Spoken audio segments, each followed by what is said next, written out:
சிறகடி காசை today episode. இப்போ முத்து அந்த டிரைவரை சவாரியை விட்டுட்டு அங்கே கிளம்பி போகிறாங்க. கிறிஷ் ஒரு பக்கம் ரொம்பவே நம்மளை போலீஸில் பிடிச்சி தந்துடுவாங்கன்ட்டு சொல்லிட்டு பயந்து முத்து காரில் டிக்கியில் உட்காந்துக்கிறாங்க. அந்த வாட்ச்மேனும் பின்னாடியே திரட்டி ஓடி விட்டு வராங்க.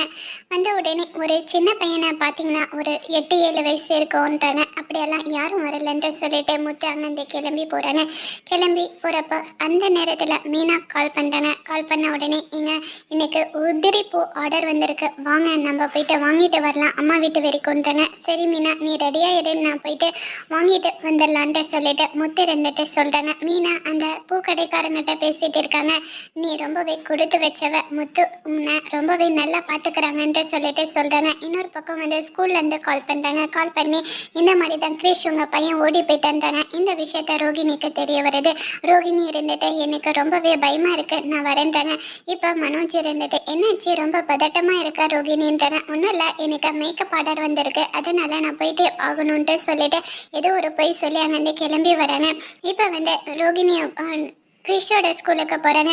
என்னங்க இப்படி எல்லாம் மிரட்டி இருக்கீங்க, நானே போயிட்டு போலீஸில் கம்ப்ளைண்ட் தரேன்றாங்க. வேணாங்க, எங்கள் ஸ்கூல் பேரையே ரொம்ப கெட்ட பேராயிரும், கண்டிப்பாக நாங்களே கிறிஷை கண்டுபிடிச்சி தருவாங்க, கிறிஷை கண்டுபிடிச்சி தராங்கன்ட்டு சொல்லிட்டு சொல்கிறாங்க. ஒரு வேளை மீனாவை கிட்ட போயிருப்பானான்ட்டு சொல்லிட்டு மீனாவுக்கு கால் பண்ணுறாங்க. கால் பண்ண உடனே என்ன ரோகிணி கால் பண்ணுறாங்கன்றாங்க. இந்த மாதிரி தான் கிறிஷ் காணாமல் போயிட்டான்ட்டு சொல்லிட்டு சொல்கிறாங்க. இதை கேட்டு அப்படியான்றாங்க.